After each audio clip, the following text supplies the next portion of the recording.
aqui, meus irmãos, vamos abrir nossas Bíblias em Isaías. Isaías 40, nós leremos os versículos do 1 ao 11.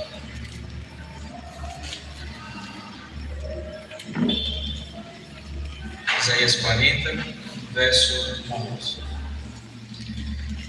Quando os irmãos localizam, vou orar mais uma vez. Senhor Deus, nesse momento, Senhor, peço a tua compaixão, a tua misericórdia. Peço que, apesar das minhas fragilidades e falhas, o Senhor fale com o teu povo através da tua palavra. Que o Senhor nos deixe sensíveis à tua voz, Senhor. Que nós possamos ouvir um sopro do teu Espírito nessa noite. Nós possamos ser consolados com a tua palavra, edificados, vivificados. E de alguma forma, Deus, nessa instrução, que ela reverbere através dos nossos dias, da nossa semana, com frutos, Deus. Em nome de Jesus, amém. Isaías 40, do verso 1 ao 11, diz assim: Consolai, consolai o meu povo, diz o vosso Deus. Falai ao coração de Jerusalém, bradai-lhe que já é fim do tempo da sua milícia, que a sua iniquidade está perdoada e que já recebeu em dobro das mãos do Senhor por todos os seus pecados. Vós, do que clama no deserto, preparai o caminho do Senhor, endireitai no ermo vereda a nosso Deus. Todo vale será aterrado e nivelado, todos os montes e outeiros, o que é tortuoso será retificado e os lugares escabrosos aplanados. A glória do Senhor se manifestará e toda a carne haverá, pois a boca do Senhor o disse.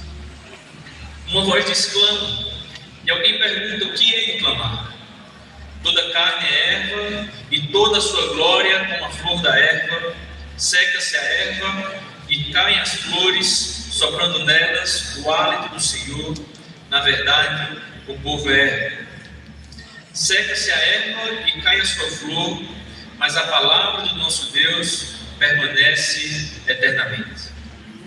Tu, ó Sião, que anuncias boas novas, sobe ao monte alto. Tu, que anuncias boas novas a Jerusalém, ergue a tua voz fortemente, não temas, levanta, não temas, e diz às cidades de Judá: eis, aí está o vosso Deus. Eis que o Senhor Deus virá com poder, e o seu braço dominará. Eis que o seu galardão está com ele, e diante dele a sua recompensa. Como um pastor apacentará o seu rebanho, entre os seus braços recolherá os cordeirinhos e os levará no seio. As que amamentam, ele guiará mansamente. Amém. Essa é uma das passagens que eu mais gosto das Escrituras. O profeta Isaías, ele interrompe uma série de sentenças do Senhor sobre o povo. Se você ler o texto de Isaías, você vai ver que boa parte do texto, daí para trás, é o Senhor trazendo juízo, trazendo sentenças, repreensões, ordenanças ao povo de Israel, que eram muito desobedientes, se desviava constantemente desde sempre. Se for parar para pegar toda a história do povo de Deus, desde o tempo em que eles saíram do Egito, a gente vê uma sequência de desobediência, e Deus vai, e Ele tira a mão sobre o povo, e eles caem, eles perecem, e Deus manda uma solução, e aí o povo se lembra de Deus, e depois eles esquecem do Senhor, e adoram falsos deuses novamente, e Deus manda outro juiz, e aí assim vai, uma sequência de diversas quedas, uma em cima da outra. E Deus, ele vai trazendo juízo em muitos desses momentos. Mas a partir do capítulo 40, principalmente nesse texto, Deus, ele traz uma palavra de consolo. Uma palavra de consolo a Israel. O texto começa falando: consolai, consolai o meu povo, diz o vosso Deus. É certo que Deus, ele traz muitas vezes uma palavra de dureza, devido ao pecado que distancia o povo da presença de Deus. Mas não é vontade de Deus que o povo viva em constante lamento, sofrimento, com dores que não terminem indefinidamente. Mas é vontade de Deus consolar o seu povo. E aqui nessa passagem nós vemos uma ordenança de Deus a Isaías para que ele consolasse o povo, para falar ao coração de Jerusalém. E é certo que nos dias de hoje, num contexto diferente do que eles viviam naquela época, nós também passamos por muitas dificuldades. Nós podemos passar por dificuldades físicas, por questões de saúde, por adoecimentos, por dores, por enfermidades, né? Muitas vezes as pessoas podem sofrer por causas mais diversas. Nós podemos ter sofrimento também de cunho emocional, tristezas que não melhoram, ansiedades, coisas que nos perturbam o pensamento, angústias. E nós podemos ter questões de natureza moral, falhas de passado, erros, decepções, falhas que nós tivemos com outras pessoas e que muitas vezes vem à nossa mente uma palavra dita, algo que ficou ali entendido e gerou distanciamento, gerou separação, gerou divisão, muitas vezes dentro da igreja ou dentro de uma casa, de um lar. Pessoas que cometeram erros, falhas e muitas vezes, por mais que Deus conheçam a Deus, mas aquilo ainda volta à tona. E a pessoa chora e se entristece e vive muitas vezes desse ambiente de angústia profunda. Mas é vontade de Deus falar aos nossos corações. Ele falou naquele tempo e fala essa música. O tempo diz, aqui o texto diz que falai ao coração de Jerusalém, bradai-lhe que é findo o tempo da sua milícia, que a sua iniquidade está perdoada e que já recebeu em dobro das mãos do Senhor por todos os seus pecados. Quando nós entendemos o Evangelho, nós entendemos que existe uma porta aberta para aquele que caiu, porque todos caímos, todos nós pecamos, todos estamos destituídos da glória de Deus até o momento em que nos encontramos com Ele e somos resgatados por esse amor, por essa graça que nos traz para perto mais uma vez. Mas o texto diz que já é fim o tempo da milícia. Chega um momento em que as lutas, as batalhas, principalmente essas do coração, elas podem se aquietar.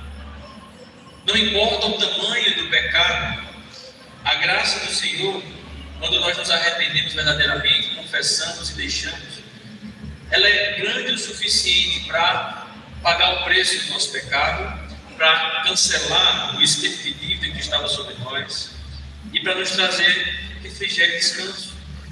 Nós podemos deitar no travesseiro à noite, sabendo que o Senhor pagou o preço.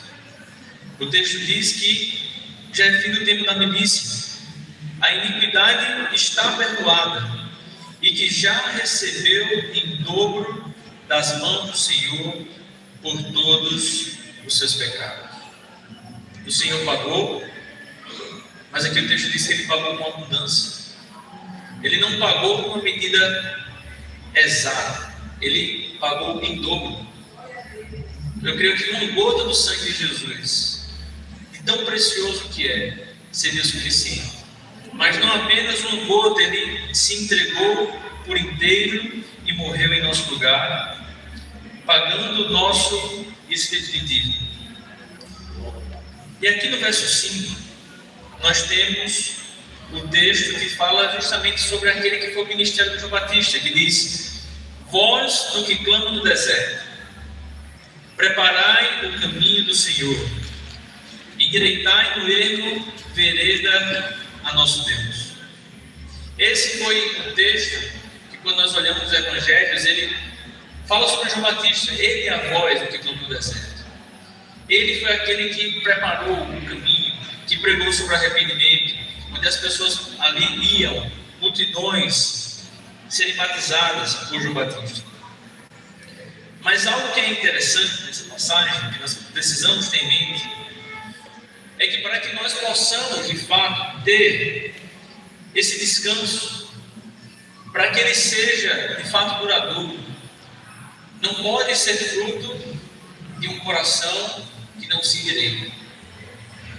É necessário que haja um encontro com o Senhor, um corrigir de rota, porque senão eu posso falar aqui e talvez você saia aliviado, anestesiado, mas se a sua vida permanecer da mesma forma, as mesmas falhas, os mesmos erros, amanhã tudo isso que traz angústia vai voltar novamente.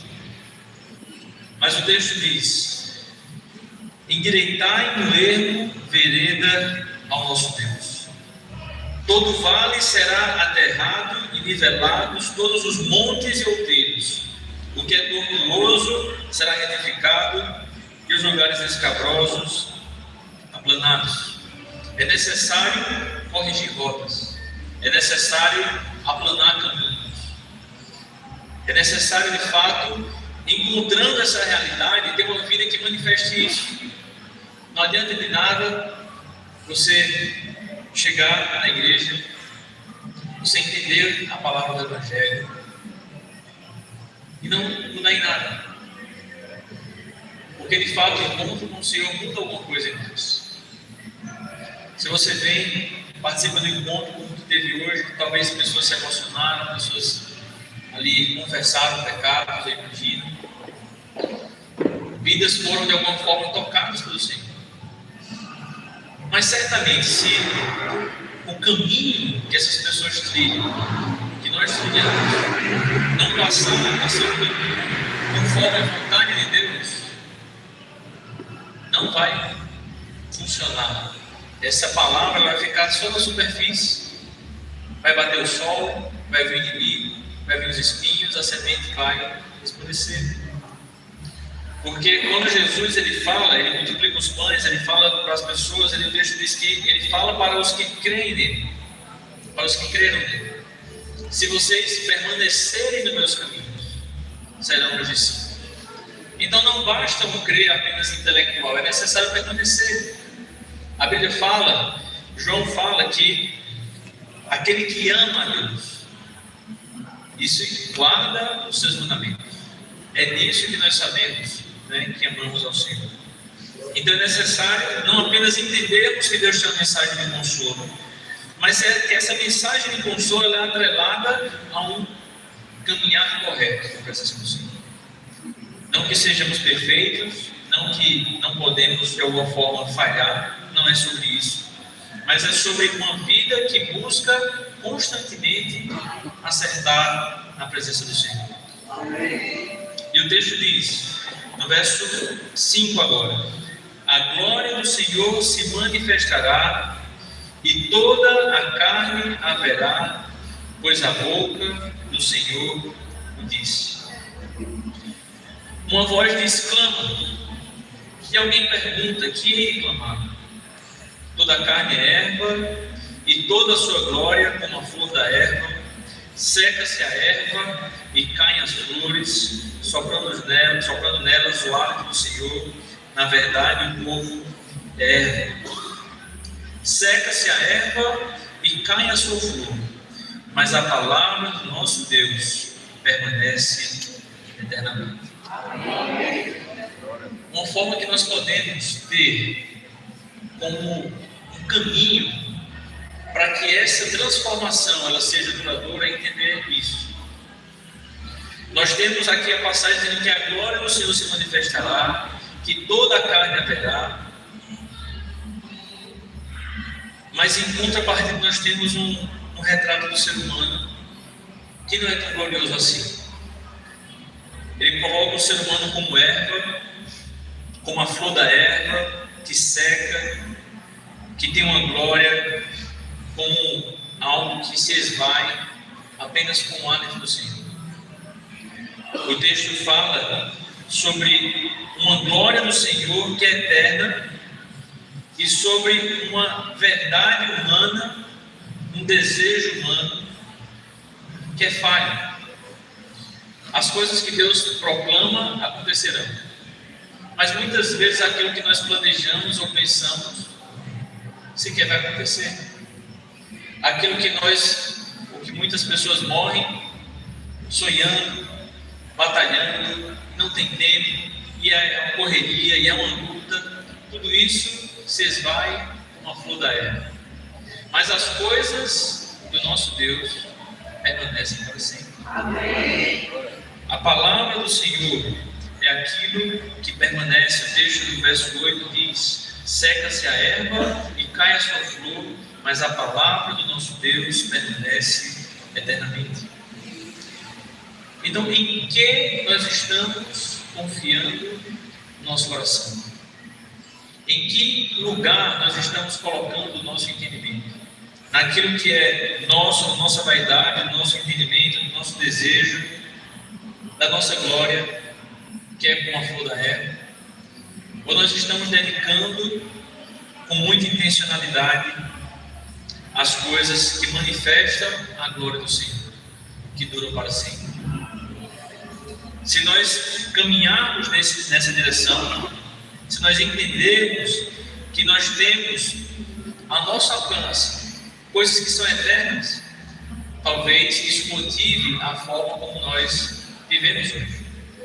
Mas se nós não tivermos isso em mente de forma muito clara, às vezes parece só uma ideia distante, assim, como se tudo que nós lemos aqui fosse uma história que certamente aconteceu, mas que não se repete hoje em dia, como um mito, como algo que foi só inspiracional, mas não real vivido hoje.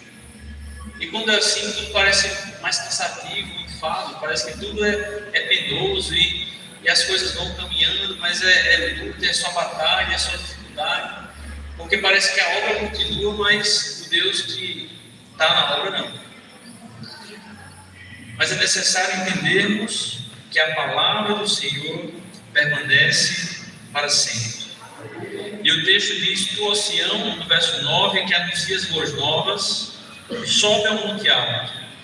Tu que anuncias boas novas a Jerusalém, ergue a tua voz fortemente, não temas, e dize às cidades de Judá: eis aí está o vosso Deus. Eu imagino nesse texto, isso acontecendo ali no tempo de João Batista, né, que olhou para Jesus e disse: eis o Cordeiro de Deus que tira o pecado do mundo. Mas isso é uma realidade para nós hoje. Deus, Ele está presente. O texto diz: eis aí está o vosso Deus. Você pode olhar para a pessoa que está do seu lado, você vê essa pessoa mais real do que quem estiver aí com você. Deus está também. Só que Ele não deve estar apenas nesse sentido assim, no final de semana, onde você está no culto. Ele deve estar na sua mesa, com a sua família. Ele deve estar com você quando você vai ao trabalho. Para os mais jovens que estudam, quando você está na sua faculdade, na sua escola. Eis aí está o vosso Deus. Ele não se apega de você, Ele não se aparta de você. Então, se nós temos com clareza que Deus, Ele é real, que Ele está conosco, a nossa vida ela deve ser diferente. Imagina essa cena em que as pessoas ali tinham, como João fala, nós vimos a sua glória, glória como unigênito do Pai, nossas mãos o tocaram. Ele era a luz que vindo ao mundo ilumina todos os homens. E aí, eis aí está o Cordeiro, eis aí está o vosso Deus. Nós estamos aqui diante da mesa do Senhor, nós comemos o pão, nós bebemos o vinho, eis aí está em nós. E nós não podemos esquecer isso, porque a vida cristã sem a firme convicção de que Deus está conosco, ela perde total sentido. Você não vai ter vontade de evangelizar, você não vai ter vontade de orar, você não vai ter vontade de buscar o Senhor em adoração, de jejuar, você não vai ter vontade de evangelizar, você não vai ter vontade de estar com os irmãos cultuando a esse Senhor que está aqui. Porque fica só uma coisa na moralidade, assim, não, vamos viver corretamente, vamos fazer coisas boas, Mas o Evangelho não se trata apenas de uma forma, de um caminho, mas de usufruir a bondade do Senhor todos os dias, de entender a graça que nós recebemos, de entender o quão somos amados, e porque Ele nos amou, aí nos amamos. Mas se não é por essa vertente, se não tem esse caminho, o que acontece na realidade é só uma coisa mais frívola, sentar, aquecer o banco, e é isso. Mas a realidade, como o texto diz, eis aí está o vosso Deus. No verso 10 fala, eis que o Senhor Deus virá com poder, e o seu braço dominará. Eis que o seu galardão está com ele, e diante dele a sua recompensa. Como um pastor apacentará o seu rebanho, entre os seus braços recolherá os cordeirinhos e os levará no seio. As que amamentam, ele guiará mansamente. Essa passagem ela traz uma visão assim de um Deus que ao mesmo tempo é forte, é majestoso, é poderoso, que ele tem um braço forte, que domina, que reina, que vem com poder, que é galardoador. Mas ao mesmo tempo, o texto traz Deus como um pastor que apacenta o seu rebanho. Veja que imagem linda. É um Deus que traz no seio os cordeirinhos, que guia mansamente as que amamentam. Ele é um Deus forte, mas ao mesmo tempo é um Deus bondoso. Ele é um Deus que cuida, ele é um Deus que ama, mas ele é um Deus que reina. Muitas vezes as pessoas não conseguem juntar essas duas imagens. Então, ou ficam com uma imagem de Deus que é tirano, linha dura, que está lá com seta de ferro, que certamente existe, que governará com seta de ferro, que vai esmagar nações. Mas esse Deus também é um Deus manso, que vai dentro das pessoas, dos pecadores, e oferece um jugo suave, um fardo leve, que apacenta, que ele é tão infinitamente sábio, poderoso, majestoso, enfim, que por mais que nós erremos e pecamos, o nosso pecado não surpreende Deus. Porque muitas vezes a gente se coloca assim, né? Eu fico com o Lucas em casa e às vezes ele faz alguma coisa e, rapaz, o Lucas fez isso. Eu não imaginava que ele agia assim. Mas Deus, ele não é um Deus como eu sou, Pai. Que ele olha para mim assim e diz, rapaz, Josinaldo, caramba, ele fez muito, imaginei que ele faria isso. Nunca passou na minha mente. Mas você vê que, apesar dele saber o quão imundo eu sou, apesar do meu pecado agredir a santidade de Deus, ele cuida como pastor, ele apacenta, ele acalenta, e assim como nós vimos, ele oferece um consolo ao seu povo.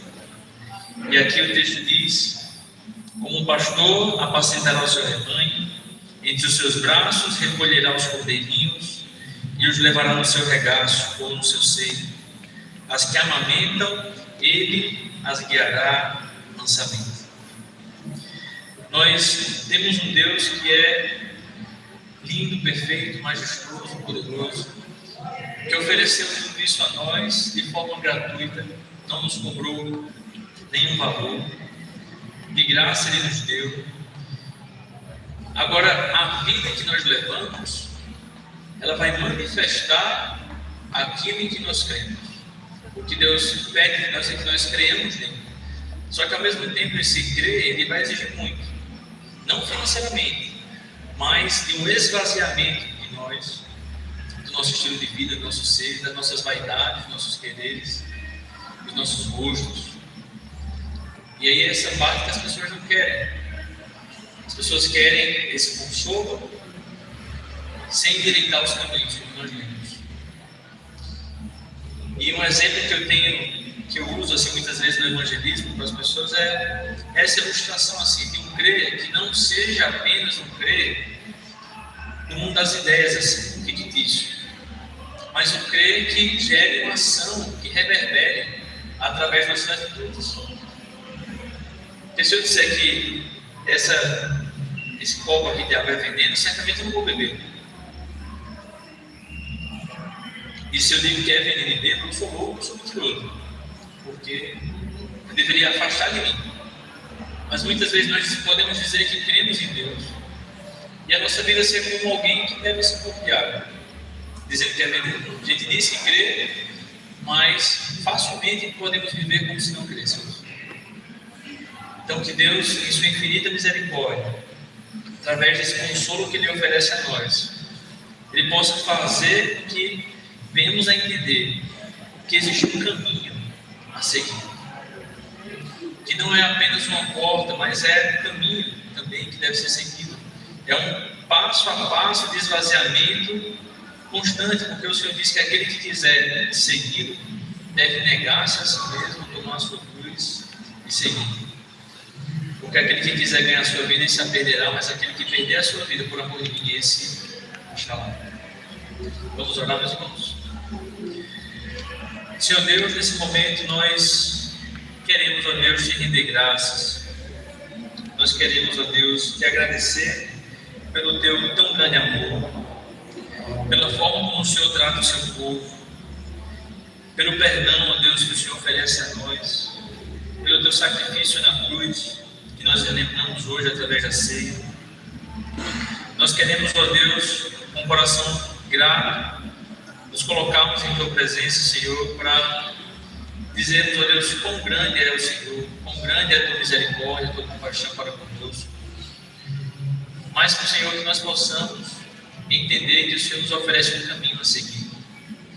Um caminho, ó Deus, que deve ter mudanças do velho homem que nós éramos para aquele homem perfeito que o Senhor Jesus é e é o nosso modelo de vida. Que nós não venhamos a esquecer essas coisas, Senhor, que nós possamos colocar em prática todos os dias, que nós, ó Deus, com um profundo entendimento da Tua Palavra, de que não é algo apenas fictício, mas que o Senhor é real, que o Senhor está no nosso meio, que o Senhor quer ter uma vida junto à nossa vida, que nós possamos, ó Deus, endireitar nossos corações, teus caminhos e vivemos como se de fato nós crescemos em ti. Então nos ajuda, em nome de Jesus. Amém. Que me encontrou ungido do Senhor.